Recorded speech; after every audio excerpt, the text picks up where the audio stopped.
एक एक करके करो। अंजलि की शादी कर ससुराल पहुंचने के साथ ही उसकी सास के हुक्म शुरू हो जाते हैं। हो गई शादी, बस मौज खत्म। कल से जल्दी उठकर काम पर लग जाना है। अरे माँ आज ही यहाँ आई है, इसे सब समझने के लिए कुछ दिन तो दो। मेरे और बहू के बीच की बात है, तू घर के मामले में ना बोलियो। इस पर जतिन वहाँ से अपने कमरे में चला जाता है और सास अंजलि को काम की लिस्ट सुनाने लगती है। सुबह पहले घर की सफाई करनी है, फिर कपड़े धोने हैं, साथ में खाना भी बनाना है।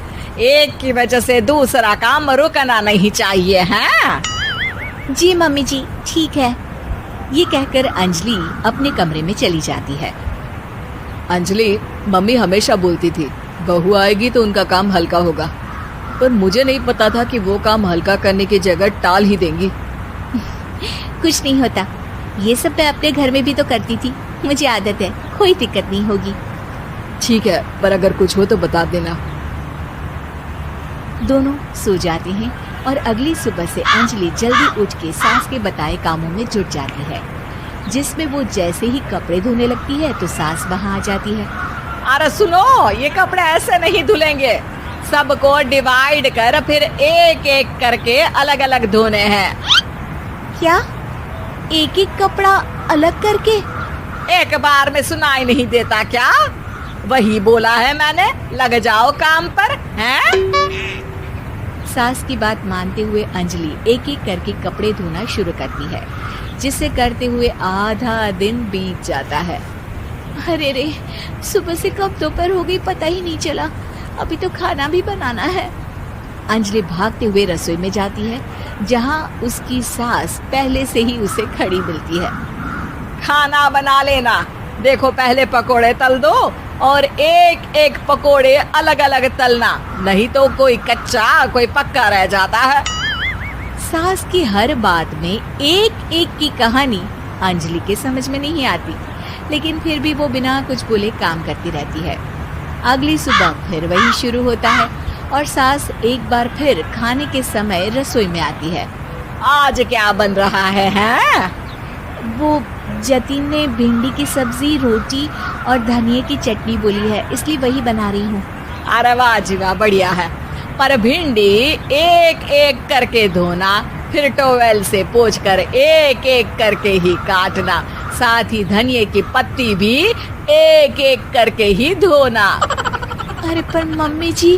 अरे क्या पर, सफाई का ध्यान रखना आता भी है या नहीं है? मैं ये सब सबकी हेल्थ के लिए ही तो कर रही हूँ ना, और तुम अरा परा करती रहती हो हैं? सास की बातें सुन अंजलि हैरान रह जाती है। मैं तो सिर्फ सोचती थी कि जानबूझकर मेरा काम बढ़ाने के लिए ये सब करती हैं, पर ये तो काम बढ़ाने के साथ परेशान भी करना चाहती हैं।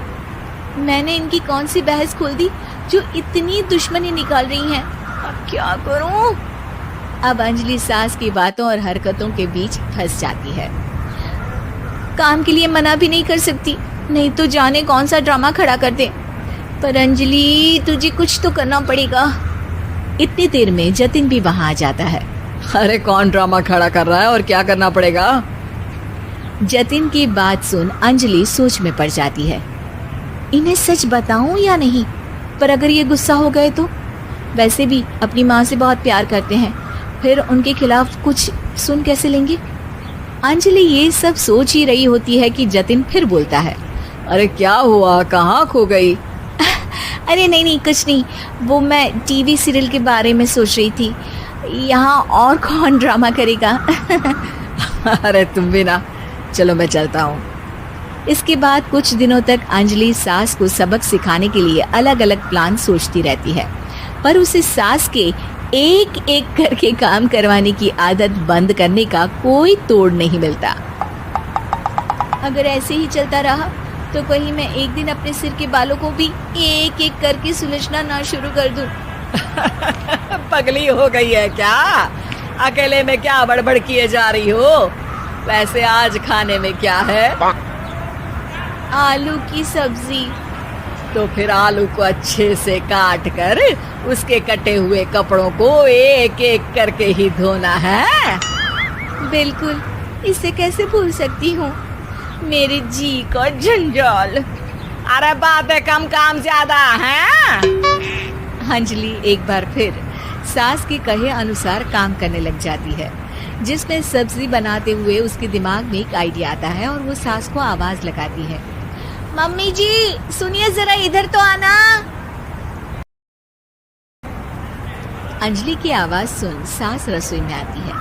अरे क्या हुआ, क्यों गला फाड़ कर चिल्ला रही हो?